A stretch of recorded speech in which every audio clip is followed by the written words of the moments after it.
Good morning student. Individual math with Alok में आप सभी का एक बार फिर स्वागत है। जैसा कि ये चैनल आप सभी जानते हैं सिर्फ और सिर्फ एकेडमी बेस पे है अभी, और एकेडमी बेस में जो है हम पढ़ा रहे हैं आपके बेसिक ही पढ़ा रहे हैं पॉलीगॉन। और पॉलीगॉन में आपका चैप्टर आज का आपका चैप्टर है जो है पैरेललोग्राम। अब पैरेललोग्राम क्या होता है, पैरेललोग्राम कैसे होता है, पैरेललोग्राम क्यों बनता है, पैरेललोग्राम का यूज क्या है, पैरेललोग्राम की प्रॉपर्टीज क्या है, इन्हीं सब चीज़ों के बारे में आज हम जानेंगे।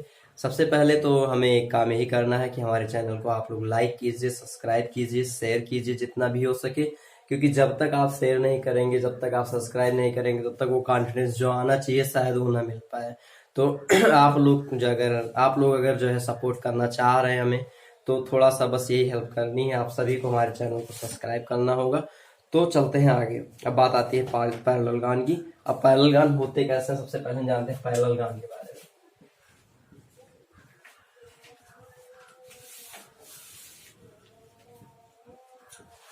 ये पैरेललोग्राम होता है, ये आपका जो है लगभग ऐसे बनता है। देखिए ध्यान दीजिएगा, ये ऐसे बनता है। यहाँ पर अगर हम देखें तो इसके ठीक से थोड़ा सा ढंग से नहीं बन पाया है ये लगभग ऐसे होता है। इस पे क्लियर तो नहीं बनाया जा सकता, लेकिन लगभग ऐसे दिखना चाहिए। ये पैरेललोग्राम है। इसमें क्या होता है कि जो अपोजिट साइड होती है वो इक्वल होती है, अपोजिट साइड होती है वो पैरेलल होती है, opposite side equal, opposite side parallel. अब बात आती है कि हम कल पहले बता चुके हैं कि पैरेलल मींस क्या होता है। पैरेलल को एक बार आज हम फिर देख लेते हैं। पैरेलल को आज हम एक बार फिर देखते हैं, ध्यान दीजिएगा। पैरेलल को अगर हम देखें कहें तो एक दो लाइनें ऐसी होती हैं जो बढ़ाई जाएं, और जहां तक बढ़ा सकें बढ़ाई जाएं, बस वो एक दूसरे को कहीं भी कट ना करें, जो एक दूसरे को कहीं भी ना मिले। अगर हम पैरेलल की डेफिनेशन जानना चाहते हैं तो हम सिर्फ यही कहेंगे कि वह लाइनें जो एक दूसरे को कहीं पर बाइसेक्ट ना करती हूं, या पैरेलल लाइन को एक अगर ट्रांसवर्सल लाइन आपको एक ट्रांसवर्सल लाइन कट करती है, ध्यान दीजिएगा, दो पैरेलल लाइन को अगर एक ट्रांसवर्सल लाइन कट करती है तो आपके तीन एंगल मिलेंगे। एक सेम साइड इंटीरियर एंगल 180 होगा, एक आपका एक आपका करस्पॉन्डिंग एंगल इक्वल होगा, और एक आपका जो है अल्टरनेटिव इंटीरियर एंगल वो भी आपका इक्वल होगा। जो अल्टरनेटिव है वो रिप्रेजेंट करता है एफ को, यानी ये एंगल जेड को, अल्टरनेटिव इंटीरियर एंगल प्रेजेंट करता है जेड को, यानी ये एंगल, और करस्पॉन्डिंग एंगल प्रेजेंट करता है एफ को, और same side interior angle present करता है सी को। क्या है एफ, क्या है सी, क्या है जो भी है अल्टरनेटिव, इन सब के लिए आप जो है कल की वीडियो में आप जरूर देखिएगा। कल हम अपना टॉपिक अलग ही बना देंगे, लाइन एंड एंगल्स। फिलहाल आज हम बात करते हैं इस पैरेललोग्राम की। पैरेललोग्राम में सबसे पहले तो हम ये जान लेते हैं कि इसकी प्रॉपर्टीज कहाँ से स्टार्ट होती हैं और इसकी प्रॉपर्टी में क्या क्या है।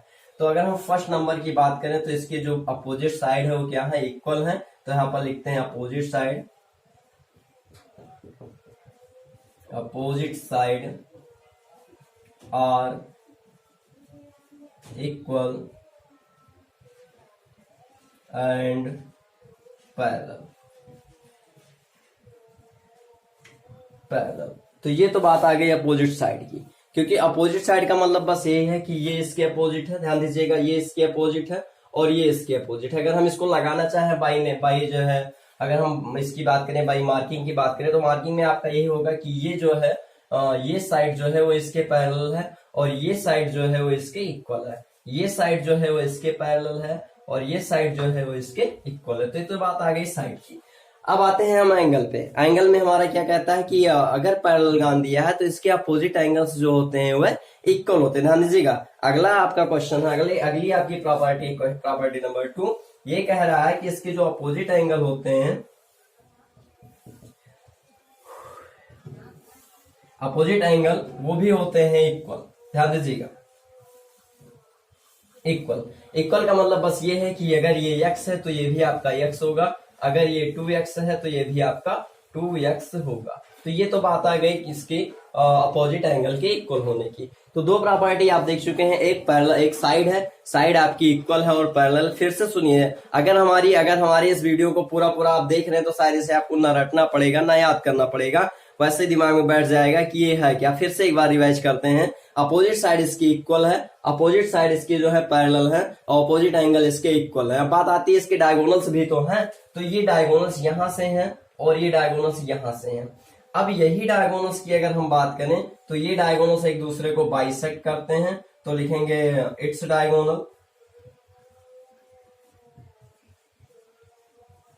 It's diagonal are bisect each other.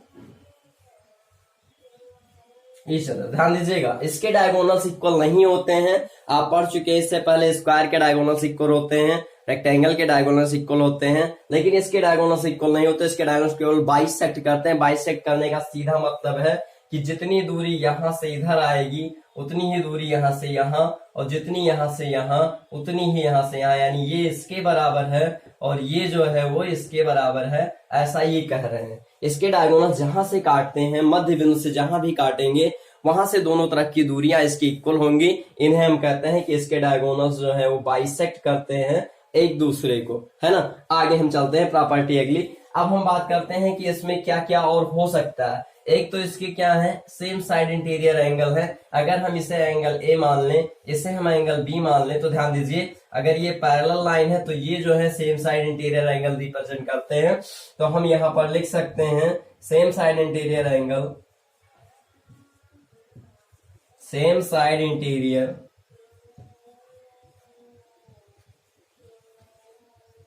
Angle, इनका जो सेम साइड इंटीरियर एंगल होते हैं आर 180, इनका जो सम होता है 180 का होता है। अगर आप नहीं समझ पा रहे कि हमारी लाइन कहना क्या चाह रही, तो बस इतना जानिए कि इन कोणों को मिला के जो है 180 मिल जाएगा। इसमें से सबसे ज्यादा इंपॉर्टेंट क्या है, आपसे बस एक पूछा जाता है, एक एंगल दे दिए जाते हैं तो तीनों एंगल पूछ लिया जाता है। एक अगर दिया हुआ है, ये गिवन है, तो आप ये निकाल सकते हैं, इनका योगफल करके 180 करके, ये इसके इक्वल है, इसके इक्वल। तो इस प्रकार आप देख सकते हैं कि चारों एंगल्स का जो है हमें चारों एंगल्स की वैल्यू मिल जाती है। हम बात करते हैं इसमें और क्या क्या है। एक तो एरिया होती है, एक तो आपका जो है पैरामीटर होता है। तो पैरेललोग्राम की एरिया और पैरामीटर, ध्यान दीजिएगा, थोड़ा सा हम इसे इरेज करते हैं क्योंकि आई थिंक आप सभी ने लिख लिया होगा। अब पैरेललोग्राम की हम एरिया देखते हैं, ध्यान दीजिएगा एरिया। चलिए एरिया की अगर हम बात करें तो फिर से हम पैरेललोग्राम बनाते हैं, ऐसे सेम ऐसे। हमें नहीं पता है कि इसकी एरिया क्या होती है, बस ये पता है कि ये एक आकृति है जो लगभग ऐसे है। अब इसको हम दो भागों में बांट लेते हैं। अब हमें दो ट्रायंगल देखना है, एक ट्रायंगल ये और एक ट्रायंगल ये। एक इसकी हाइट हम जो है ड्रा कर लेते हैं, ये इसकी हाइट है, ये भी इसकी हाइट है। ध्यान दीजिएगा अगर परपेंडिकुलर हाइट है तो दोनों में इक्वल होगी, ये भी जितनी है उतनी ये भी होगी, एकदम क्लियर है।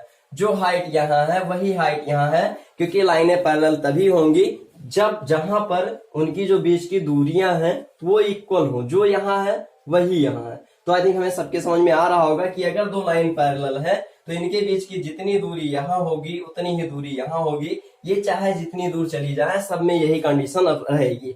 अब बात करते हैं कि अगर ये एक आकृति है जो आपका पैरेललोग्राम है, लेकिन हमें नहीं पता कि इसकी एरिया क्या होती है। हम लिख चुके हैं कि इसमें एक आपकी हाइट है जिसे एच नाम दे दिया गया है। इसके बेस को यहाँ से बी मान लिया जाए, ध्यान दीजिएगा, इसके बेस को यहाँ से बी मान लिया जाए, जो बी यहाँ है वही बी आपका यहाँ होगा, ये हो जाएगा। अब हम बात करते हैं एरिया ऑफ पैरेललोग्राम की, तो यहाँ लिखते हैं एरिया ऑफ पैरेललोग्राम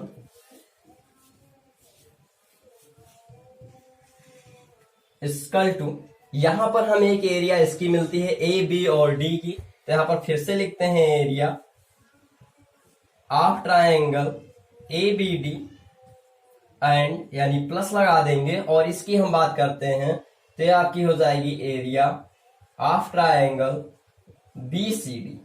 अगर हम यहां पर इसको ऐड करें तो इसकी एरिया के लिए हम फिर से लिखेंगे 1/2 बेस इंटू हाइट, और फिर से लिखेंगे 1/2, इसके लिए बेस ये काम करेगा बेस इंटू हाइट। यानी हम यहां पर अगर इन्हें जोड़ दें तो डिनोमिनेटर सेम है, तो ये आपका हो जाएगा बी एच प्लस में बी एच अपान में 2 जुड़ेगा आपका, तो 2BH अपान में 2 हो जाएगा। कुल मिला के आंसर आपका आएगा B इंटू एच। यानी हम कह सकते हैं कि जो इसकी एरिया है पैरेललोग्राम की वो लिख सकते हैं बेस इंटू हाइट। यानी इसकी पूरी की एरिया की अगर हम एक लाइन में यहां से बात करें, थोड़ा सा यहां देख लीजिए, अगर हम यहाँ बात करते हैं एरिया ऑफ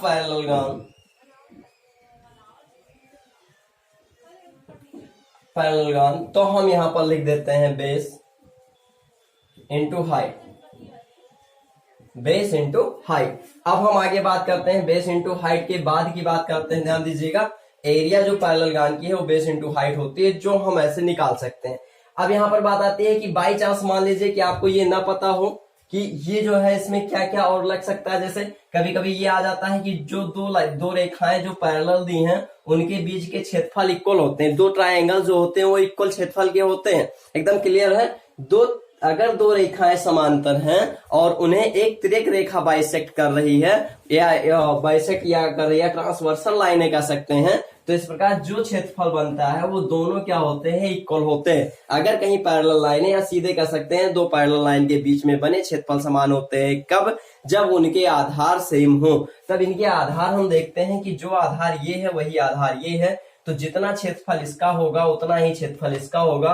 इस पूरे क्षेत्रफल के लिए हम लिख सकते हैं Δ1 प्लस Δ2 यानी 2Δ1, और 2Δ1 की हम वैल्यू लिख देंगे बेस इंटू हाइट, तो हमें मिल जाएगा पैरेललोग्राम का क्षेत्रफल क्या, बेस इंटू हाइट। आप ऐसे भी निकाल सकते हो, आप ऐसे भी निकाल सकते हो, आप डायरेक्ट फार्मूला भी याद कर सकते हो। जो आपके समझ में आता है वही करना है। हम इसलिए ऐसा बेस बता दे रहे हैं ताकि आप कभी भी कंफ्यूज ना हो कि पैरेललोग्राम का क्षेत्रफल होता क्या। पैरेललोग्राम का क्षेत्रफल नहीं पता है, 1 मिनट का टाइम दीजिए, थोड़ा सा प्रेस डालिए अपने दिमाग पे, आपको आंसर मिल जाएगा। कुछ भी नहीं करना, हम पहले बता चुके हैं। अभी आपकी एज इतनी अच्छी है कि आप कुछ भी ऑब्जर्व कर सकते हैं, कुछ भी। आपका मस्तिष्क एकदम जैसे सर्च इंजन है वैसे ही इसमें भरते रहिए अच्छी अच्छी चीजें। कभी जब भी जरूरत पड़े प्रेस कीजिए, सर्च कीजिए, एकदम से आ जाएगा। कुछ भी नया नहीं है, सब इजी तुरंत मिलेगा। आगे अगला हम बात करते हैं इसकी अगली प्रॉपर्टीज में, और अगली प्रॉपर्टीज में आपको मिलेगा पैरामीटर। ध्यान दीजिएगा, हम यहाँ पर बात करते हैं पैरामीटर। पैरेललोग्राम के पैरामीटर से मिलते हैं। देखिए पैरामीटर जहां तक हम जानते हैं सभी पता है कि पैरामीटर का एक ही रूल है। अगर हम लिखा है, अगर लिखा पैरामीटर तो हम लिखते हैं सम ऑफ साइड,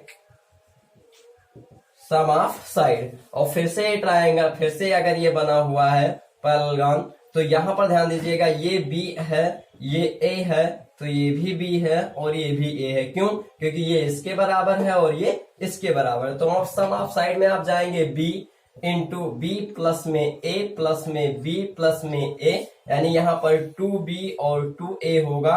कॉमन ले ले तो ये a प्लस बी। कभी कभी a प्लस बी को हम l प्लस बी भी बोल सकते हैं। ध्यान दीजिएगा, l means length, b means breadth या वाइड। तो आप जो भी है, आप जिस सेंस में भी देखें, l और b में कोई कंफ्यूजन नहीं है। l मीन्स आपकी लेंथ हो जाएगी और b मीन्स आपकी ब्रेथ हो जाएगी। ठीक है, तो इस प्रकार हम पैरामीटर मिल चुका है हमें पैरेललोग्राम में। पैरेललोग्राम की प्रॉपर्टीज में बस इतना ही आता है। आपसे और कहता है कि प्रूव कीजिए कि पैरेललोग्राम के एंगल्स जो अपोजिट एंगल्स इक्वल होते हैं, पैरेललोग्राम के जो है डायगोनल्स बाइसेक्ट करते हैं, पैरेललोग्राम के जो है और बाकी अपोजिट साइड इक्वल होती है, पैरेललोग्राम की अपोजिट साइड पैरेलल होती है। ये प्रूफ करने के लिए दिया जाता है, और इसके लिए आपको अगली वीडियो हमारी देखनी पड़ेगी, क्योंकि आज की इस वीडियो में सिर्फ और सिर्फ पैरेललोग्राम की प्रॉपर्टीज थी जो हो चुकी है। हमारे इस चैनल के अदर वीडियोस को देखने के लिए, अपडेट रहने के लिए चैनल को सब्सक्राइब करें, ज्यादा से ज्यादा शेयर करें। और आज के इस वीडियो में बस इतना ही।